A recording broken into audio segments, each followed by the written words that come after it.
রাষ্ট্রপতি শাহাবুদ্দিন চুপ্পুর সময় বোধ করি শেষ হয়ে আসছে। আ সূত্রের খবর বলতেছে যে প্রধানমন্ত্রী তারেক রহমানের প্রতিনিধি তাকে অলরেডি বঙ্গভবনে গিয়ে বলে এসেছেন যে ২৫শে জুলাইয়ের ভিতরে তাকে পদত্যাগপত্র জমা দিতে হবে। কারণ দেখাতে হবে, ব্যক্তিগত স্বাস্থ্যগত কারণ দেখিয়ে আজকে ২২ তারিখ, হাতে আর মাত্র ৩ দিন, ২২, ২৩, ২৪, ২৫। এই ২৫ তারিখের ভিতরে যদি তিনি পদত্যাগ করেন তাহলে ৫ই আগস্ট যে শেখ হাসিনা পলায়নের আম দ্বিতীয় আ দ্বিতীয় বার্ষিকী এবং বিএনপির ক্ষমতায় আসার পরে এটা শেখ হাসিনার ১ম শেখ হাসিনার পলায়নের এটা ১ম বারের মতো বিএনপি উদযাপন করবে ক্ষমতায় আসার পর। তো তার আগেই এই রাষ্ট্রপতি চুপ্পুকে পদত্যাগ করতে হবে। এটা রাষ্ট্রপতি চুপ্পুকে অলরেডি জানিয়ে দেওয়া হয়েছে যে আপনি ব্যক্তিগত এবং স্বাস্থ্যগত কারণ দেখিয়ে আপনি পদত্যাগ করবেন। এখন রাষ্ট্রপতি চুপ্পুর তো আর কিছু না বলার জো নাই। তিনি বলেছেন যে হ্যাঁ, আমি পদত্যাগ করব, কোনো সমস্যা নেই। এখন প্রশ্ন হচ্ছে যে হঠাৎ কেন তারেক রহমান রাষ্ট্রপতিকে পদত্যাগ করার জন্য চাপ দিচ্ছেন? যেই রাষ্ট্রপতিকে পদে রাখার জন্য বিএনপি কত চেষ্টা করেছে। আপনি জানেন যে ইউনূসের আমলে কত আন্দোলন হয়েছিল। ইউনূসের আমলে এই রাষ্ট্রপতি চুপ্পুর পদত্যাগ নিয়ে কত আন্দোলন, কত জলঘোলা, কিন্তু বিএনপি এবং সেনাপ্রধান জেনারেল ওয়াকারুজ্জামান সবসময় এই রাষ্ট্রপতির পাশে দাঁড়িয়েছে। কিন্তু এখন এমন কি সিচুয়েশন আসলো যে তারেক রহমান রাষ্ট্রপতি চুপ্পুকে পত্রপাঠ বিদায় করে দিচ্ছেন? অনেকে বলবেন রাষ্ট্রপতি চুপ্পু স্বৈরাচারের দোসর। এটা কি নতুন কথা? এটা কি বিএনপি জানতো না? জানতো তো। তাহলে বিএনপি কেন এতদিন রাষ্ট্রপতি চুপ্পুকে রাখার জন্য এত উদগ্রীব হয়েছিল? আবার এখন এমন কি ঘটলো যে রাষ্ট্রপতি চুপ্পুকে একদম, মানে আর ৩ দিন বাকি। ২৫ তারিখের মধ্যে তাকে একদম বঙ্গভবন ছেড়ে চলে যেতে হবে। বিষয়টা আসলে একটু জটিল এবং আলোচনা করব যে এরপর রাষ্ট্রপতি আসলে কে হতে পারেন। যাই হোক, সমস্যাটা শুরু কিন্তু রাষ্ট্রপতির লন্ডন সফরের পর থেকেই। আপনি দেখেছেন যে তারেক রহমান প্রধানমন্ত্রী হওয়ার পরে কিন্তু রাষ্ট্রপতি চুপ্পুকে একটা ইন্টারভিউ দিয়েছিল। তিনি ইন্টারভিউতে বলেছেন যে ইউনূসের আমলে তাকে বেরোতেই তো না। ইউনূসের আমলে তাকে গৃহবন্দী করে রাখতো। ইউনূসের আমলে তার প্রেস সেক্রেটারিকে সরিয়ে দিয়েছিল। ইউনূসের আমলে তাকে এমনকি চিকিৎসার জন্য বিদেশে যেতে দেওয়া হয়নি। মানে মোট কথা ইউনূসের বিরুদ্ধে যা বলার দরকার ইউনূস চলে যাওয়ার পর সব বলেছেন এবং তারেক রহমান সরকারের ভূয়সী প্রশংসা করেছেন। এবং প্রধানমন্ত্রী তারেক রহমানের খুবই প্রশংসা করেছেন এই রাষ্ট্রপতি শাহাবুদ্দিন চুপ্পু। এবং তিনি এও বলেছেন যে তারেক রহমান চাইলে তিনি তার পদের মেয়াদ পূর্ণ করতে চান। এবং আমরা দেখেছি যে ডক্টর ইউনূস কোন দেশ সফর থেকে আসার পরে নিয়ম অনুযায়ী কিন্তু বঙ্গভবনে গিয়ে রাষ্ট্রপতি চুপ্পুকে ওই দেশ সফরের অর্জনগুলোকে বিষয় ব্রিফ করার কথা। কিন্তু ডক্টর ইউনূস কখনোই বঙ্গভবনে যাননি, রাষ্ট্রপতি চুপ্পুকে অবহিত করেননি। কিন্তু আমরা দেখলাম যে তারেক রহমান প্রধানমন্ত্রী হওয়ার পরে তারেক রহমান চুপ্পুকে নিয়ে কয়েকটা জায়গায় উদ্বোধন করেছেন। চুপ্পুকে তার প্রেস সেক্রেটারির পদ ফিরিয়ে দেওয়া, মানে যে প্রেস সেক্রেটারিগুলো তার জন্য কাজ করতো, প্রেস সেক্রেটারিরা, তাকে ফিরিয়ে দেওয়া হয়েছে। চুপ্পুর সঙ্গে তিনি রোজার ঈদের নামাজ একসঙ্গে পড়েছেন ঈদগাহে। সম্পর্ক ভালো।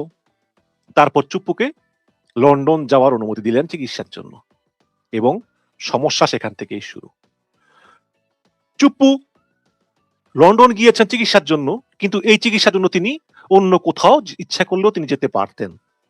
কারণ এই হার্টের চিকিৎসা তো সিঙ্গাপুরে হয়, থাইল্যান্ডে হয়, ভারতে হয়, কিন্তু তিনি লন্ডনে গিয়েছেন এবং গোয়েন্দা সংস্থার রিপোর্ট যে তিনি লন্ডনে গিয়ে শেখ হাসিনা ছোট বোন শেখ রেহানার সঙ্গে গোপনে দেখা করেছেন। যেভাবে দেখা করেছেন এবং নিষিদ্ধ ঘোষিত আওয়ামী লীগের কয়েকজন নেতার সঙ্গে তিনি দেখা করেছেন, কথা বলেছেন। এই সমস্ত রিপোর্ট তারেক রহমানের কাছে আসে এবং এও আসে যে হয়তো রাষ্ট্রপতি চুপ্পু রাষ্ট্রীয় কোনো গোপন তথ্য সেই সমস্ত নিষিদ্ধ ঘোষিত নেতাদের কাছে ফাঁস করে দিতে পারেন। এবং এই খবর পাওয়ার পরই তারেক রহমান নড়ে চড়ে বসেন এবং তিনি বুঝতে পারেন যে স্বৈরাচারের আমলে নিয়োগপ্রাপ্ত এসালমের চামচা, যিনি কিনা দুর্নীতিবাজ, যিনি কিনা বেগম জিয়াকে দুর্নীতির মামলায় ফাঁসিয়েছেন এবং যিনি কিনা এই ইসলামী ব্যাংক লুটপাটে এসালমকে সাহায্য করেছেন, সেই স্বৈরাচারের দোসর চুপ্পুকে রাষ্ট্রপতি পদে বসিয়ে রেখে আসলে আমি নির্বিঘ্ন হতে পারবো না। সরকার চালানোর সময় আমাকে প্রতি পদে পদে সতর্ক থাকতে হবে। কারণ এই চুপ্পু বিএনপির পক্ষ নেবে বা ইউনূসের পক্ষ নেবে বা জামাতের পক্ষ নেবে, এগুলো ভাবার কোনো কারণ নাই। কারণ দিন শেষে সে তার প্রভুরই গুণগান গাইবে, যেই প্রভু তাকে নিয়োগ দিয়েছিল। তো এই সমস্ত বিষয় তারেক রহমান সতর্ক হন এবং খেয়াল করবেন, তারেক রহমানের প্রথম সফর মালয়েশিয়া সফর এবং চীন সফর, এই ২ টা সফর শেষ করে কিন্তু তারেক রহমান বঙ্গভবনে গিয়ে চুপ্পুকে অবহিত করেননি, সফরের আউটকাম সম্পর্কে রাষ্ট্রপতিকে তারেক রহমান অবহিত করেননি। তাহলে ডক্টর ইউনূসও কিন্তু বিদেশ সফর শেষ করে এসে চুপ্পুকে অবহিত করতেন না, তারেক রহমানও শেষ পর্যন্ত সেই পথ অনুসরণ করলেন। তারেক রহমান আজকে মনে হয় ১ মাস হয়েছে তারেক রহমান ইয়ে করেছেন, মালয়েশিয়া চীন সফর থেকে আসছেন, তিনি একটা বারও চুপ্পুর সঙ্গে গিয়ে দেখা করেননি। উপরন্তু উপরন্তু এই যে কোরবানির ঈদে তারেক রহমানের পাশে চুপ্পুকে দাঁড়াতে দেওয়া হয়নি। নিয়ম অনুযায়ী রাষ্ট্রপতি প্রধানমন্ত্রী পাশাপাশি দাঁড়ান, এটা প্রোটোকল। এই রাষ্ট্রপতি এই প্রধানমন্ত্রী, কিন্তু রাষ্ট্রপতির আসন ফালানো হয়েছে তারেক রহমানের আরো কয়েক ধাপ পরে, সামনের কাতারেই কিন্তু আরো কয়েক ধাপ পরে। তারেক রহমানের নির্দেশেই রাষ্ট্রপতির আসন তারেক রহমানের পাশাপাশি করা হয়নি। এই গেল এক। তবে একটা ছাড় দিয়েছে, যেমন চুপ্পু বলল যে সরকারকে যে আমার টাকা দরকার ২০ লাখ। আপনারা জানেন যে এস আলম কিন্তু ইসলামী ব্যাংকগুলো ধ্বংস করে দিয়েছে। তো ইউনূস সরকার যেই ৭টা বা ৫টা ব্যাংক একত্র করে একটা ইয়ে দিয়েছে, যে সম্মিলিত ইসলামী ব্যাংক নাম দিয়েছে, তার ভিতরে একটা ব্যাংক হচ্ছে গ্লোবাল ইসলামী ব্যাংক। তো এই গ্লোবাল ইসলামী ব্যাংক তো খুবই কষ্টে আছে, এদের টাকা নাই, পয়সা নাই, এস আলম সব শেষ করে দিয়ে গেছে। এখন জনগণকে মানে অল্প অল্প করে টাকা দেয় আর কি, কাউরে বেশি টাকা দেয় না। কিন্তু চুপ্পু সে বলেছে যে আমার অ্যাকাউন্ট থেকে আমাকে টাকা দেন ৩০ লাখ, আমার চিকিৎসার দরকার আছে। তখন সরকার তাকে বিশেষ বিবেচনায় ২০ লাখ টাকা দিয়েছে। যাক দিয়েছে, সেটা এটা ভালো করেছে, দিয়েছে তার চিকিৎসার জন্য দিয়েছে। এই তো এত কিছুর পরে সর্বশেষ জামাত ইসলাম এবং এনসিপি তারা তারেক রহমানকে বলেছে যে আপনার কাছে আমরা জানতে চাই মাননীয় প্রধানমন্ত্রী, যে এই চুপ্পুর ভিতরে এমন কি আছে যে আপনি তাকে মানে বাদ দিতে পারতেছেন না? আপনি কি বুঝতেছেন যে এই চুপ্পুর ভিতরে এমন কোনো কোয়ালিটি নাই, এমন কোনো গুণ নাই যে এই চুপ্পু আপনার কিছু দিবে? সে হচ্ছে স্বৈরাচারের দোসর। আপনি কেন তাকে এখনো পদে রাখছেন? এতদিন আপনি বলছেন যে যদি আমি রাষ্ট্রপতিকে তখন বাদ দেই, তখন নির্বাচনের সময় নতুন রাষ্ট্রপতি থাকবে। এখন তো আপনার সরকারের কয়েক মাস চলে গিয়েছে। ফেব্রুয়ারি, মার্চ, এপ্রিল, মে, জুন, জুলাই, আগস্ট। প্রায় ৬ মাস চলে গিয়েছে। এখন যদি আপনি কোন রাষ্ট্রপতি নিয়োগ দেন, তাহলে সামনের নির্বাচনের সময়ও কিন্তু আপনার নিয়োগপ্রাপ্ত রাষ্ট্রপতিই তো থাকবে। তাহলে তো আর ওই সমস্যা নাই। কিন্তু এই চুপ্পুকে আপনি রেখে আপনি ফ্যাসিবাদের একজন অন্যতম দোসরকে রাষ্ট্রের সর্বোচ্চ পদে বসিয়ে রাখতেছেন, এবং সামনে আবার জুলাই মাস। সুতরাং এটা এই জুলাইয়ের চেতনার সম্পূর্ণ পরিপন্থী। আপনার কাছে অনুরোধ, আপনি ৫ই আগস্টের আগেই এই চুপ্পুকে সরিয়ে দিন। আমরা নতুন রাষ্ট্রপতি দেখতে চাই, সেই হাসিনা পলায়নের ২য় বর্ষপূর্তির আগেই। তো যেই কথা সেই কাজ। তারেক রহমান চিন্তা করলেন যে কথা তো ঠিকই আছে। তখন তিনি তার বাহককে দিয়ে পত্র পাঠালেন যে আপনাকে ২৫ তারিখের মধ্যেই স্বাস্থ্যগত কারণ দেখিয়ে পদত্যাগ করতে হবে। আর যদি পদত্যাগ না করেন, তাহলে সংসদে আপনাকে ইমপিচমেন্ট করার মতো আমাদের ৩০০ আসনে ৩০০ ভোটিরা আছে, তাই না? বিএনপি জামাত এই তো সংসদে, আওয়ামী লীগ তো নাই। কাজে যদি বিএনপি চায়, ওই জামাতের ভোটও পাবে, বিএনপির ভোটও পাবে, সবাই ভোট দিবে। কারণ চুপ্পু তো ফ্যাসিবাদের দোসর, তাকে তো পছন্দ করে না, তাই না?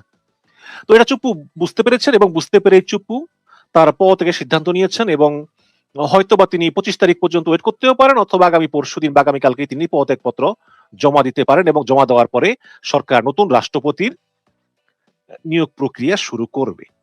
তো এভাবেই আসলে মানে বাংলাদেশ সরকার থেকে ফ্যাসিবাদের শেষ চিহ্ন মুছে যাবে এই চুপ্পুর বিদায়ের মধ্য দিয়ে, এবং এটা অবশ্যই আমাদের জন্য অত্যন্ত আনন্দের একটা সংবাদ যে যাই হোক শেষ পর্যন্ত অনেক কাঠখড় পেরিয়ে, অনেক চড়াই উত্তরাই পেরিয়ে আমরা ফ্যাসিবাদের শেষ চিহ্নকে রাষ্ট্রযন্ত্রের উচ্চ পদ থেকে আমরা সরাতে পারতেছি। এটাই হচ্ছে আমাদের বড় প্রাপ্তি। এখন প্রশ্ন হচ্ছে যে নতুন রাষ্ট্রপতি কে হবেন? জুলকারনাইন সায়ের তিনি বলেছেন যে মন্ত্রী পরিষদ সচিব নাসিমুল গনি হবেন পরবর্তী রাষ্ট্রপতি। কিন্তু আমার কাছে বিষয়টা না মানে ঠিক মতো মনে হচ্ছে না। হয়তো তিনি কোনো মিস ইনফরমেশন পেয়েছেন। কারণ নাসিমুল গনি তিনি হচ্ছেন মন্ত্রী পরিষদ সচিব, একজন রানিং মন্ত্রী বা সচিবকে রাষ্ট্রপতি বানানো এইরকম নজিরবিহীন ঘটনা বাংলাদেশে তারা কখন ঘটাবেন? ওইসব তো ঘটেছে তো। শেখ হাসিনা যখন চুপ্পুকে রাষ্ট্রপতি বানালেন তখন তো ওবায়দুল কাদের রেগে আগুন। ওবায়দুল কাদের মনে হচ্ছে তাকে বানানো হবে, তাই না? যে চুপ্পুকে আমরা চিনতাম না, যেই চুপ্পু এসালমের চামচা, সেই চুপ্পুকে বানিয়ে ফেলো রাষ্ট্রপতি, মানে আওয়ামী লীগ কেউ মেনে নিতেই পারেনি। কিন্তু শেখ হাসিনা তার নিজের ইচ্ছে বানিয়েছিলেন। এখন গণতান্ত্রিক দেশে মানে এই পার্লামেন্টারি ডেমোক্রেসি সিস্টেমে কিন্তু প্রধানমন্ত্রীর কথাই শেষ কথা। তারেক রহমান ইচ্ছা করলে যাকে মন চায় তাকে রাষ্ট্রপতি বানাতে পারেন, সেই শক্তি তার আছে। কিন্তু প্রশ্ন হচ্ছে যে তিনি রাষ্ট্রপতি কি এমন কাউকে বানাবেন যিনি কিনা পলিটিশিয়ান না? সাধারণত কোন দল ক্ষমতা থাকলে তা সবচেয়ে সিনিয়র যে পলিটিশিয়ান তাকেই বানায়। এটার একমাত্র ব্যতিক্রম ছিল এই রাষ্ট্রপতি চুপ্পু, শেখ হাসিনার নিয়োগপ্রাপ্ত। এখন সংবাদ হচ্ছে দুটো, একটা হচ্ছে যে মির্জা ফখরুল ইসলাম আলমগীর, তাকে বলা হয়েছে যে আপনি রাষ্ট্রপতি পদে বসেন, কারণ এক নম্বর হচ্ছে আপনি সিনিয়র রাজনীতিবিদ, দ্বিতীয় হচ্ছে আপনি নির্বাচনের সময় বলেছেন যে এই নির্বাচনই আপনার শেষ নির্বাচন, আপনি আর হতে চান না। আর ৩ নম্বর হচ্ছে যে রাষ্ট্রপতি পদে আপনার চেয়ে যোগ্য আর কেউ নাই। আপনার স্বাস্থ্যগত কারণ, স্বাস্থ্য ভালো না তেমন একটা, আপনি পার্লামেন্টে আসবেন, ডিবেট করবার কোনো দরকার নাই। তার চেয়ে আপনি রাষ্ট্রপতি পদে আসীন হন, আসীন হলে আমাদের জন্য এটা ভালো হয়, কারণ তারেক রহমানরা বর্তমানে আপনি বিএনপির জন্য অনেক করেছেন, কোনো সন্দেহ নাই তিনি করেছেন, একাধিকবার জেল কেটেছেন, এবং মির্জা ফখরুলের মধ্যে কিনা তা খুব কম পাওয়া যাবে। এখন মির্জা ফখরুল এখনো এ ব্যাপারে পুরোপুরি আশ্বাস দেননি, তিনি বলেছেন তিনি ভেবে জানাবেন।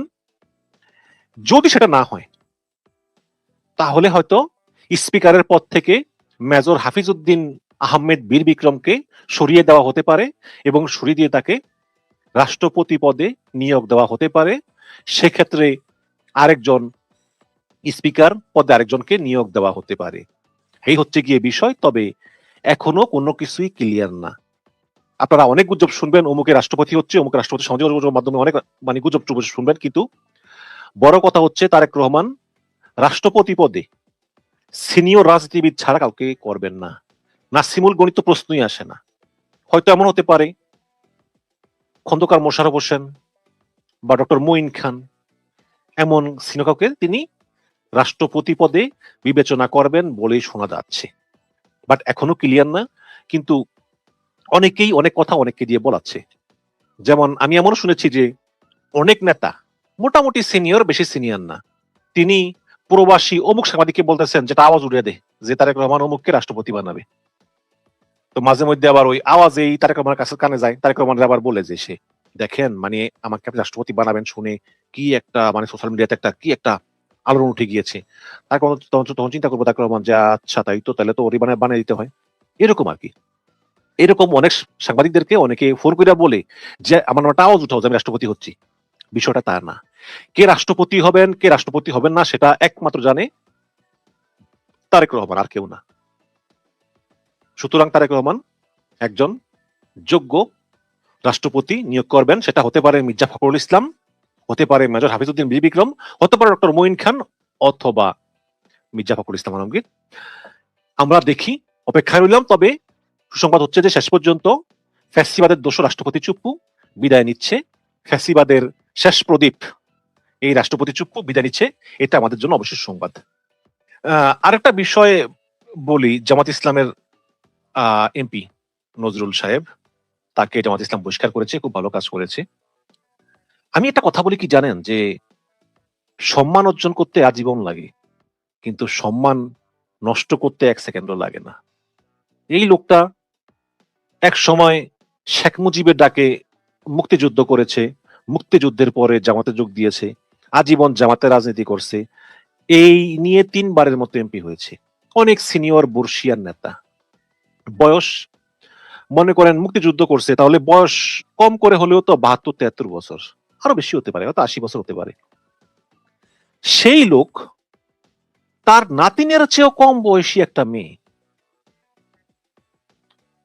আচ্ছা, ইসলামে বা সমাজে কোন জিনিস বৈধ হলেও কি আপনি করতে পারেন সেটা? আপনার নীতি নৈতিকতা বলে কিছু নাই। আপনি একটা 80 বছর বয়সের একটা মুরব্বী মানুষ, আর ওই মেয়ে মেট্রিক পাস করছে, বয়স 16, মানে ঠেল্লা মিল্লা 17 বানাইছে আর কি। অবাক লাগে। অনেকে বলে ভাই অনেকেই তো করে, শুধু জামাত ইসলাম করলেই দোষ, মিডিয়া ইয়ে করে, অবশ্যই দোষ। আরে ভাই বিএনপি আওয়ামী লীগ তো বলে না যে আমরা ধর্মের রাজনীতি করি, আমরা ইসলামের পথে আছি। তারা তাদের সেকুলার মতো রাজনীতি করে, তারা সেকুলার প্রগতিশীল বাম সবার সঙ্গে চলে। কিন্তু আপনারা যারা জামাত ইসলাম বলেন যে আমরা ইসলামের রাজনীতি করি, আমরা ইনসাফের রাজনীতি করি, আমরা ন্যায়ের রাজনীতি করি, সেই জামাত ইসলামের একজন এমপি যখন এই কাজটা করে তখন মুখে চুনকালি পড়ে না?